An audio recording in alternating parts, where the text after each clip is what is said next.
I'm Sam Roberts of the New York Times, and welcome to the New York Times Close Up. Today we're talking with a reporter who went on a 5-mile walk to learn about facial recognition software that's being used in the city. But first, it's been quite a week for former President Donald J. Trump. There's been a lot of discussion about a potential indictment, how it could likely unfold for him. One thing is certain, these are uncharted waters. No former president has ever been indicted. And if Donald Trump does get indicted, what happens next? Joining us is New York Times Senior Political Correspondent and Pulitzer Prize winner Maggie Haberman. She's also the author of Confidence Man, The Making of Donald Trump, and The Breaking of America.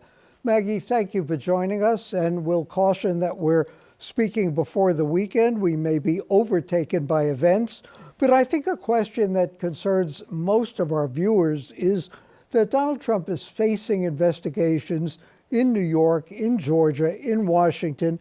Where does this investigation fit in terms of its severity, in terms of its importance, in terms of how important these charges are compared to the rest that he's facing? Is this a misdemeanor that's a technical violation, or is this a significant charge that he might be facing? Sam, it's a good question, and this has been coming up a lot, obviously, in recent weeks. People have been positing it's a weak case, and they're speaking without knowing what the evidence is. We don't know what evidence the DA would be presenting yet. What it is a trivial case compared to everything else that Trump has been, accused of, and that he's currently facing investigations for in Georgia, which relates to his efforts to stay in power, and two Justice Department investigations that have basically merged into one related again to his efforts to stay in power and the Capitol attack on January 6, 2021, and the other related to his possession of reams of classified material at his club and home Mar-a-Lago that the federal government tried repeatedly to get back and was thwarted in that. This is, something that relates to personal conduct, is the argument by his supporters. Trump, we should note, has denied having had an affair with this woman who was the recipient of hush money by Trump's former lawyer and fixer, Michael Cohen. Yes, it is a misdemeanor that would then be being pushed up to a felony with, likely an additional charge related to state election laws. Although, again, we don't know what charges Bragg will bring. The argument that people who support the prosecution make is the law is the law.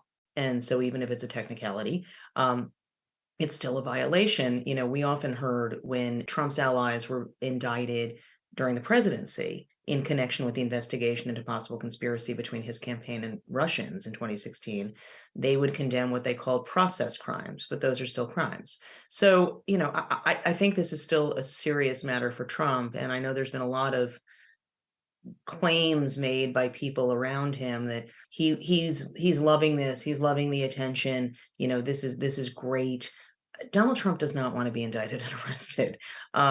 He has spent decades trying to avoid investigations. This is not something he's looking forward to. It might be something he'll lean into if it happens, but that's a different matter. If we're looking at the charges themselves, we're looking at one key witness, Michael Cohen. How credible is he, and is there any real other substantive evidence against Donald Trump? So again, we don't know what else is in the cache of evidence that the DA might have. So I don't want to speak about more than what we know. In terms of Cohen, yes, he would be key in this case. And unlike some of the business records issues, which Michael Cohen helped surface with his House testimony in 2019, he has real direct knowledge of this matter. Now, you are correct that Trump's folks are going to say he's a convicted liar. Michael Cohen's argument back is that the lies he was convicted for relate to Trump. They were on Trump's behalf. Every prosecutor who has dealt with Cohen, particularly Mark Pomerantz, who is the former special prosecutor who was examining Trump and investigating Trump for Bragg's predecessor, Cy Vance, he wrote in his own book that he thought Michael was telling the truth. And I think that you are going to hear more people than not say that. I also think for people, Sam, who think he will be an easy witness to knock down, he spent 7 hours at a public hearing with the entire world watching and Trump's Republican allies trying to get under his skin and get a rise out of him. And they never did. And he never changed his story from that. So I think that's important to look at too. Maggie, what's the worst that can happen to Donald Trump legally? Well, he could get conviction.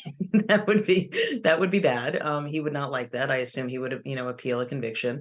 The worst that could happen, Sam, is that the worst case scenario, not just this case, but any of these investigations, is that he gets multiple convictions, that he gets indicted in Georgia, that he gets indicted federally in not one but two different cases, um, and that he could be facing a range of prospective jail time. We are a long way from that.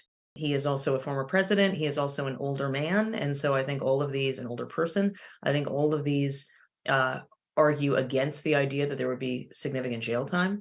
But, if any, frankly, but Donald Trump does not want to be a convicted felon. He just doesn't. And so the prospect of that is, I think, much more alarming to him than people are processing.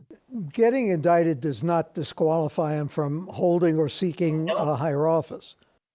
Does not. And he could absolutely, and he has said, Sam, that he will continue forging ahead with a campaign, even if he is indicted. He made that clear a couple of weeks ago at a speech at the Conservative Political Action Committee's conference in Maryland. And as Chris Christie said, the former governor of New Jersey, as Trump is talking about how this is good for him and he'll keep going, what else is he going to say? No one is going to say, "You're right, I'll drop out now." I think if it's this one indictment, Sam, in Manhattan, I do think he will keep going. I think if he becomes the focus of additional indictments, one in Georgia, and then at the federal level, that becomes a lot of freight. And I think that becomes much harder to maintain a candidacy with. Is that when he becomes damaged goods, that he can no longer use a legal case against him to incite his supporters to say he's being persecuted? Is that when the indictments, the charges become so much more serious that he can't just slough it off and say he's a victim? I think he will continue saying he's a victim, and I think he will continue trying to say that this is all part of a broader democratic effort to keep him from getting in office again. And there are a number of his followers who will hear that argument and think that it's real and believe it. But I think that those are not the voters whose minds he has to change. It might help him in a primary election. I think there's reasons to believe it will, but it's really hard to see how being indicted is a help in a general election. And what about the rest of the Republican Party, including his potential opponents? How do they handle it?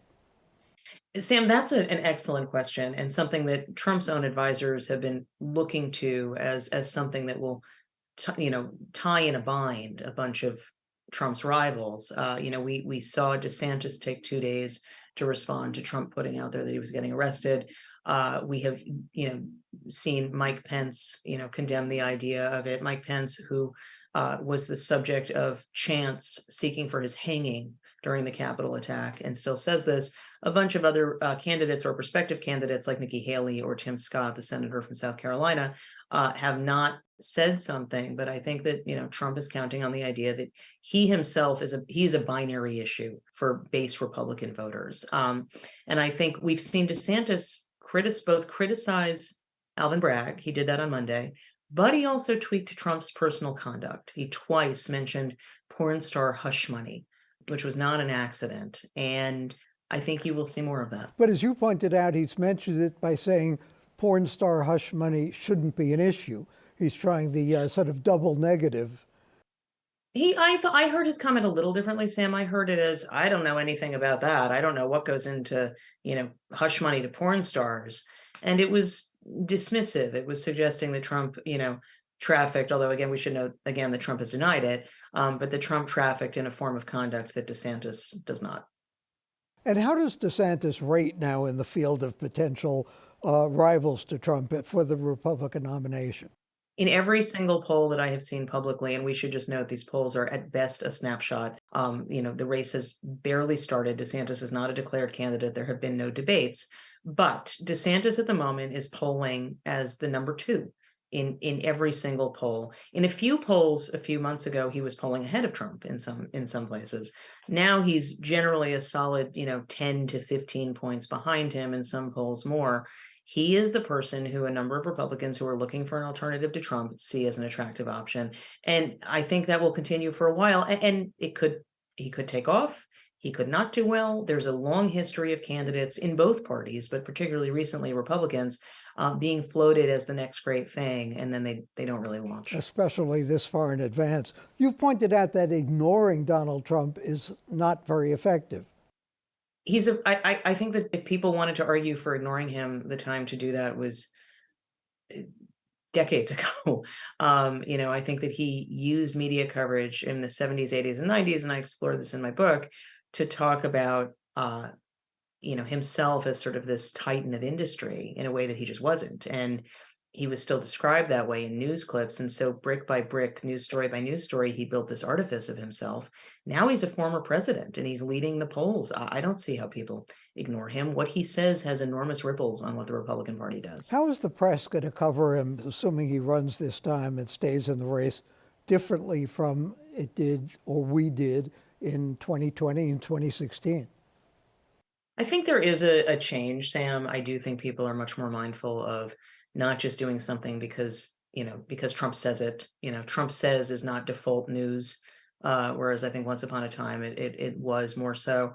I think that there is more of an awareness of making clear in stories, that, for instance, when he's telling a lie about the 2020 election, making clear, very, very visibly in the story, very early in the story, that that's what it is. But I think that, like everything else in our systems, I think it is going to be a work in progress.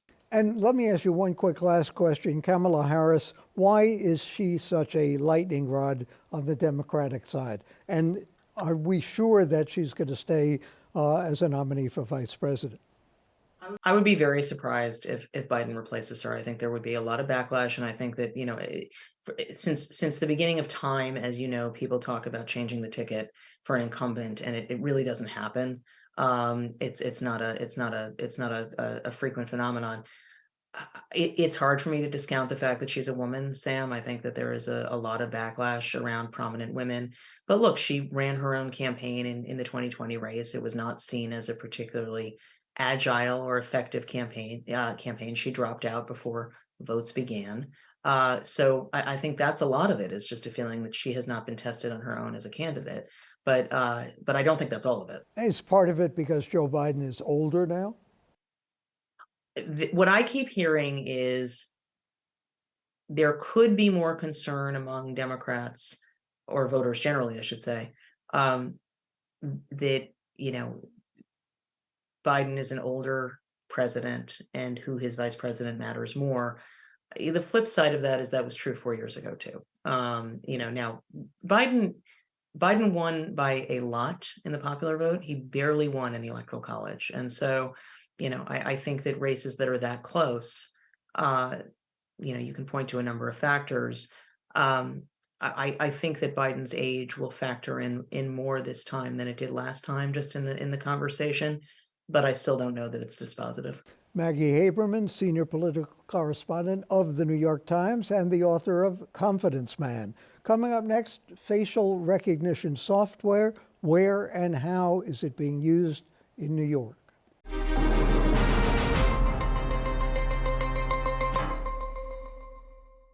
Facial recognition technology is being used all over New York City.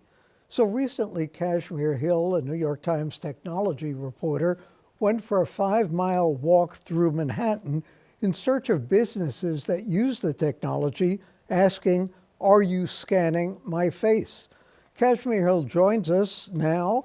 And the thing I find fascinating about your article in the New York Times is that you covered a council hearing on Madison Square Garden using that technology. And apparently no city official who joined in that hearing understood or knew whether any other business was using the technology. That in itself seems pretty astounding. Yeah, it was surprising.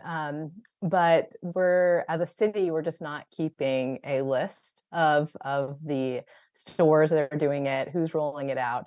But we do have this unique city law that says if you're using somebody's biometric identification, including their face print, that you need to let them know. You're supposed to put a sign on the entrance. And so it is knowable to make this list, but the city would need to be, sending out inspectors to walk all the sidewalks and see the signs, make sure they're in compliance. And the city's not currently doing that. Kashmir, in your walk around Lower Manhattan, you found two that had the signs, Fairway and Macy's. Does that mean they're the only two that use it, or the only two that admit to using it? Yeah, they both had signs outside, and I talked to a lawyer about this, and he said he thinks that a lot of New York businesses don't yet know about the law.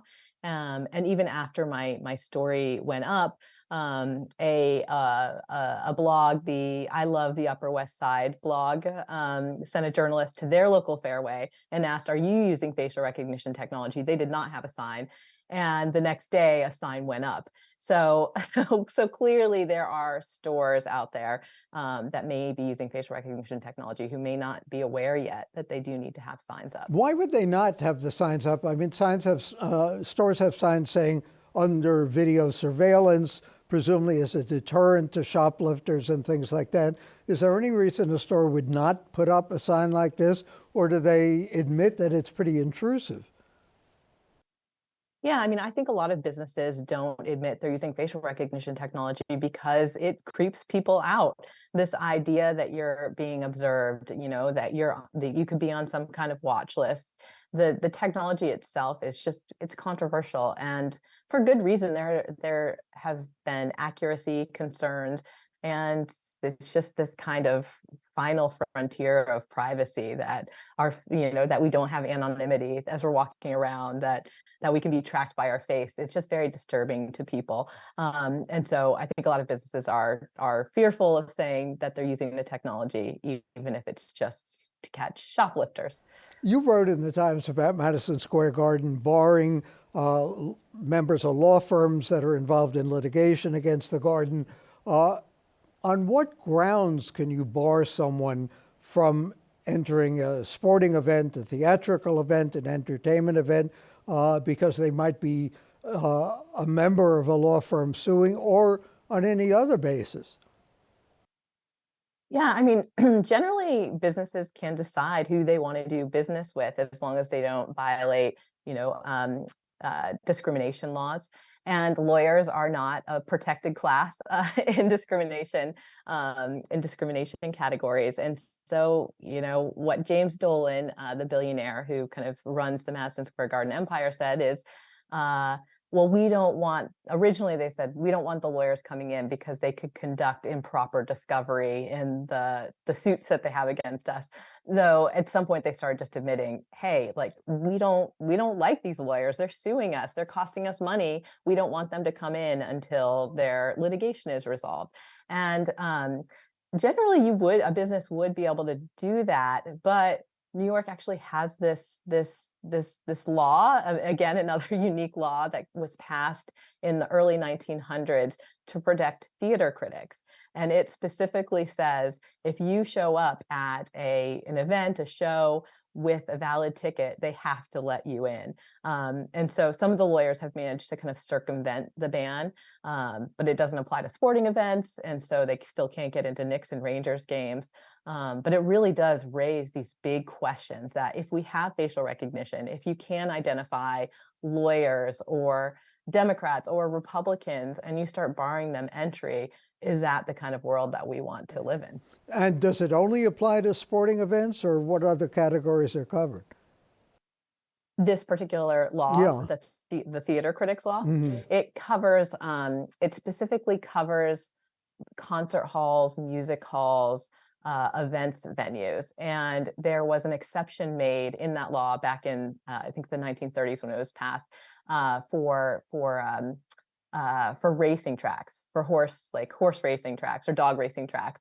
And that the judge in the case has said, well, I think that means that sporting events are exempt. And so the law firms if you decide to ban lawyers from coming in, you should expect you're going to get more lawsuits, not less. And so this has been, it's currently being litigated, and it's at the appellate court right now. So theoretically, if this became a big brother issue and they wanted to ban journalists or doctors or any other class of people from at least sporting events, they could do it. Yeah, they could. At this point, that's what that's how the law has been interpreted. How accurate is the facial recognition software these days?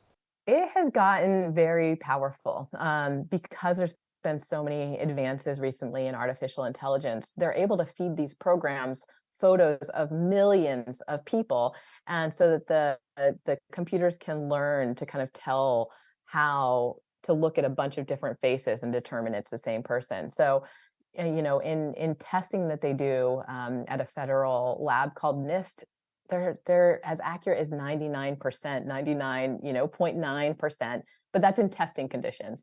And in terms of how well it works out in the wild, it really varies because surveillance cameras are catching us at strange angles. Sometimes the photos themselves are very grainy, and so it's hard to know how accurate it is out in the real world as it's being used. But I told you I did take a lawyer to Madison Square Garden who was on the ban list, and I saw it work. We went through the metal detector, and they immediately swooped in and said that she wasn't supposed to be there. And she had gotten in a couple of weeks earlier, but she had worn a hat, glasses, and the COVID mask. So you can get around it still, but it is quite powerful. A good reason to wear a mask. Where do they get the photos? What is the database? How would they know a picture of you or me, for instance? So usually the way these systems work, like the Fairway and the Macy's, they're going to build their own database. And so there'll be people who have stolen from the stores in the past. They'll have their photos and they'll put them into a database. And so when they try to come in again, they'll prevent them or watch them closely. For Madison Square Garden specifically, they know the law firms that are suing them. Law firms have bio pages for the lawyers along with their photos, high resolution headshots. And so Madison Square Garden just collected the photos from the law firm's websites, and that's how they created their watch list. Amazing. Well, good response to the articles? Yeah, I asked people who spotted these signs to send them to me because I was only able to walk 5 miles, and New York City is much more vast than that. So I have gotten a few signs sent my way, and Amazon, I guess there was a class action lawsuit against Amazon over it because of their Amazon Go stores that they collect the palms, but they only collect palms from willing customers. So we'll see what happens with that. Thanks to Kashmir Hill of the New York Times. And coming up next, some thoughts on public shaming in the news today.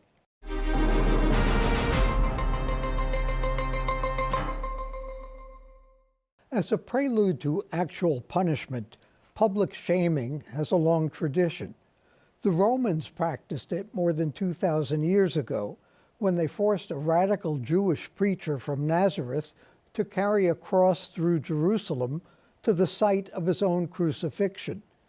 Today, the authorities typically parade a suspected perpetrator before the public, even before he's convicted, typically for the benefit of the press.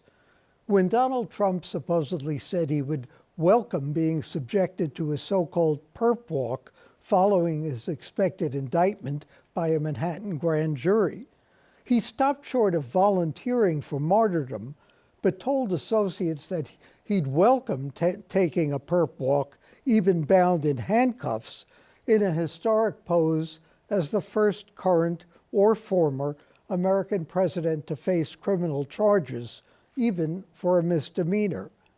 It's unclear whether Mr. Trump was inviting comparisons to the trek to Calvary in 33 AD.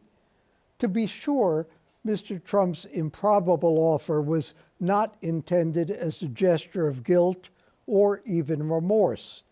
Taken at face value, it's a good guess he had another motive in mind: to incite his hardcore supporters, already incensed that, as some of them see it, he is being persecuted by a district attorney in Manhattan, a prosecutor in Georgia, and a state attorney general in New York, all of whom, by the way, happen to be black.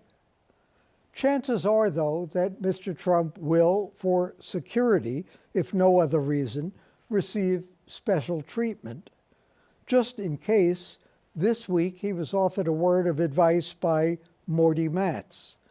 Mr. Matz is the 98-year-old public relations genius whom the columnist Jimmy Breslin credited with vesting the raincoat for defendants with the same camouflage that the black robe provides for judges. It was Mr. Matz who first advised one of his many dodgy clients to bring a raincoat to work the next morning. Why? Is it going to rain? The client asked. No, Mr. Matz replied. You're going to be indicted. Throw it over your wrists because you don't want to be seen on television wearing handcuffs. Mr. Matz volunteered an extra tip for the sartorially challenged former president. Don't bring an expensive Burberry, he said. Bring a London fog. The ink from fingerprinting will ruin your coat. For the New York Times and CUNY TV, I'm Sam Roberts.